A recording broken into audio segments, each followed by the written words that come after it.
লাশ দাফন করাটা যেহেতু ফরজে কেফায় আমল, পুরো এলাকাবাসীর উপরে কর্তব্য, বিদেশ এলাকাবাসীর চেষ্টা করা উচিত কোনো না কোনো উপায়ে লাশ দাফনের ব্যবস্থা করা। যদি একান্ত সেটি না হয়, লাশ ভাসিয়ে যতদূর সম্ভব নিয়ে হলেও যেখানে মাটি আছে সেখানে দাফন করার ব্যবস্থা উদ্যোগ গ্রহণ করা উচিত।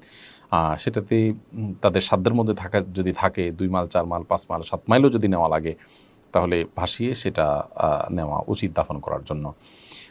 কোনো কোনো এলাকায় দেখা যায় যে দাফন করবেন লাশ পেলে সেরকম করে লিখে দেওয়া হয়। এটাও একটা প্রক্রিয়া ভালো, যে নিজেরা যদি যাওয়ার মতো সুযোগ না থাকে। বাট এরকম বাংলাদেশের প্রেক্ষিতে আমরা বলতে পারি বেশিরভাগ ক্ষেত্রেই এরকম পরিস্থিতি খুব কমই হয়। আপনি এক এলাকাতে পারবেন না, আরেক এলাকাতে পারবেন, কলার ভেলায় করে ভাসিয়ে ভাসিয়ে নিয়ে যেতে পারবেন। যতটুকু পারেন আপনি লাশ মাটিতে দাফন করবেন, এটা সম্মানজনক এবং এটা করা আমাদের কর্তব্য, ফরজে কেফায়া কাজ বিধায় সেটা আমাদের চেষ্টা করতে হবে। বৃহত্তর নোয়াখালীতে বন্যা পরিস্থিতি অত্যন্ত ভয়াবহ। আপনি সরাসরি সেখানে উপস্থিত হয়ে কাজ করেছেন বলে দেখলাম। আরও যারা কাজ করছে তাদেরকে আপনার অভিজ্ঞতার আলোকে কী পরামর্শ দিবেন?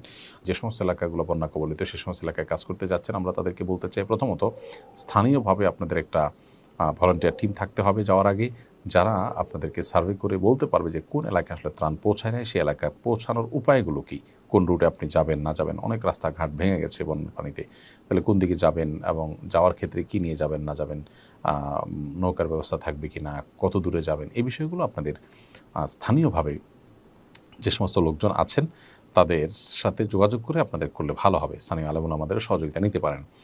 দ্বিতীয়ত, সেখানে নিড কিসের মানুষের, যেমন একেবারে পানি নামতে শুরু করলে মানুষের কিন্তু তখন ভারী খাবার অর্থাৎ চাল ডাল ইত্যাদির প্রয়োজন হয়। অতএব ওই নিডটাকে আপনারা জেনে তারপরে যাবেন।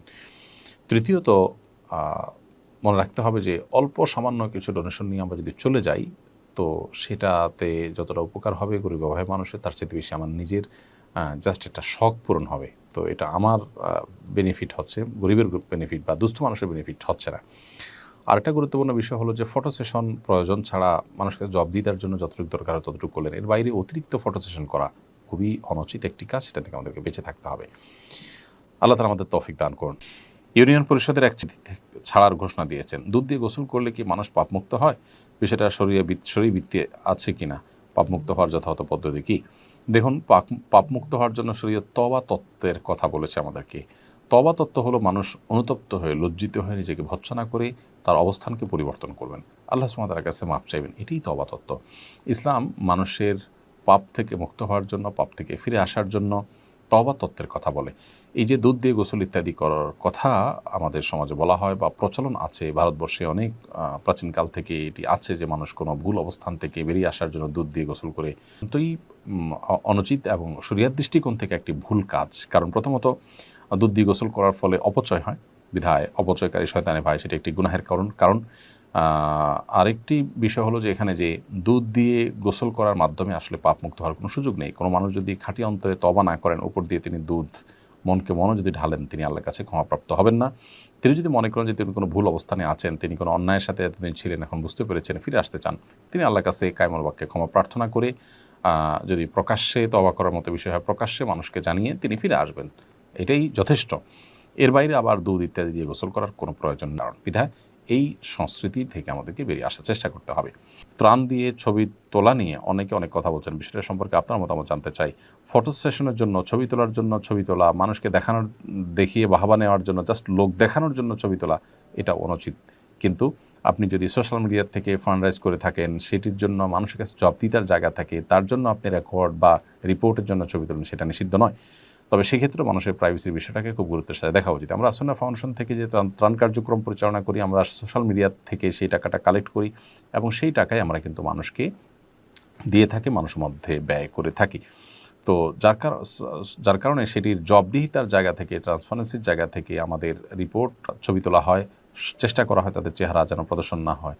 যারা তাদের ছবি তোলাতে আপত্তি করেন না বা অনুমোদন দিয়ে থাকেন, তাদেরটাই আমরা সাধারণত প্রচার করার চেষ্টা করে থাকি। তবে অন্যদেরও এই বিষয়গুলো মাথায় রাখা দরকার। আপনার অনবরত প্রয়োজনে ছবি তোলা, ভিডিও করা, এটা অনুচিত কাজ। এগুলোর মাধ্যমে আল্লাহর কাছ থেকে সওয়াব পাওয়ার সম্ভাবনাটা কমে যায়। বন্যা পরিস্থিতিতে অনেক নৌকার মালিক পরিস্থিতির সুযোগ নিয়ে নৌকার ভাড়া অস্বাভাবিক রাখতে চায়, এমনকি কেউ সারাদিনে ভাড়া 1 লাখ টাকা পর্যন্ত চায়। এই অবস্থায় কেউ বলেছেন, এত টাকা ভাড়া দেওয়ার সামর্থ্য না থাকলে জোরপূর্বক নৌকা ছিনিয়ে নিয়ে তারা যে দাম অস্বাভাবিক পর্যায়ে বাড়িয়ে দেন, এটা যে জুলুম সেটা বলার অপেক্ষা রাখে না। যদি কোনো মানুষের জীবন হুমকির মধ্যে থাকে, জীবন বিপন্ন হওয়ার আশঙ্কা থাকে এবং কেউ তার নৌকা এরকম দিতে না চান, গড়িমসি করেন, তাহলে তখন তার থেকে জোর করে ছিনিয়ে নিয়ে ওই মরণাপন্ন মানুষকে উদ্ধার করা যাবে। তবে সাধারণ উদ্ধার কাজের জন্য আপনি জোর করতে পারবেন না। মানুষের অধিকার বিষয়টাকে ইসলাম খুব গুরুত্বের সাথে দেখে। একজন মানুষের সম্পদকে জোরপূর্বক আপনি এটা ভালো কাজে ব্যয় করবেন, এই রাইট আপনাকে দেওয়া হয়নি। ভালো কাজে ব্যয় করার জন্য তার সন্তুষ্টিটা জরুরি। তার সন্তুষ্টি তিনি করলে ভালো, না করলে তিনি আল্লাহর কাছে কখনো কখনো দায়ীও হতে পারেন। কিন্তু ব্যাপারটা এত গুরুত্বপূর্ণ, শরীয়তের মানুষের জীবনের মূল্য এত বেশি যে জীবন রক্ষার জন্য যদি কেউ তার কাছে থাকা সুযোগ নাও দেয়, তবুও আপনি সেখান থেকে যদি জবরদস্তি, বিশেষ করে কেউ যদি জুলুম করে, এটা আমি অতিরিক্ত টাকা চাই, যে টাকা আপনার কাছে না, এদিকে মানুষটাকে বাঁচাতে হবে, তাহলে আপনি জোর করে তার কাছ থেকে এটি নিয়ে সেই কাজ করতে পারেন। অর্থাৎ পুরো বিষয়টা নির্ভর করছে পরিস্থিতির উপরে। স্বাভাবিক উদ্ধার তৎপরতার জন্য আপনি জোর করে কারো কাছ থেকে ভোট নিতে পারেন না। তবে তিনি যে কাজটি করছেন সেটা যে অন্যায়, সেটা যে গুনাহের কাজ, সেটা যে জুলুম, এর কারণে তিনি যে পাপিষ্ট হবেন আল্লাহর কাজটা বলাই বাহুল্য। আমরা যারা বাংলাদেশে বেশিরভাগ মানুষ না মুসলমান নিজেদেরকে দাবি করি, আমাদের এই জাতীয় কর্মকাণ্ডগুলো থেকে বোঝা যায় যে আমরা ইসলামের ছিটাফোঁটাও আমাদের মধ্যে আসলে নেই। আমরা আরও হার্ড হয়ে যাই, শক্ত হয়ে যাই। আসুন্নাহ ফাউন্ডেশনের ত্রাণ কার্যক্রমে একজন অটোরিকশা চালক, তিনি আমাদের যারা স্বেচ্ছাসেবক আসা যাওয়া করেন তাদের জন্য বিনামূল্যে তিনি পরিবহন এর ব্যবস্থা করেছেন। অর্থাৎ তার গাড়িতে কেউ ত্রাণের কাজে যাবে বললে তাকে নিয়ে যাচ্ছেন, নিয়ে আসছেন, কোনো পয়সা নিচ্ছেন না। এবং এই জিনিসটা তিনি আমাদেরকে প্রকাশও করতে আসেন না, আমরা জেনে গেছি বিষয়টা। দেখুন, একজন অটোরিকশা চালক তার এই ছোট একটি কাজ কত সুন্দর এবং কত চমৎকার। এটি হলো ইমানদার সুলভ কাজ।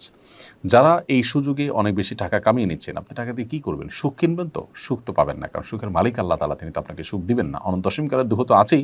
দুনিয়াতেই আপনি বুঝতে পাবেন এই টাকার দুঃখ কাকে বলে, কত প্রকার, কী কী। যারা অবৈধভাবে উপার্জন করেছে, একটা সময় তারা সেটার জ্বালা পোড়ায় পড়তে থাকে, অতএব আমার হওয়ার কিন্তু সুযোগ নেই।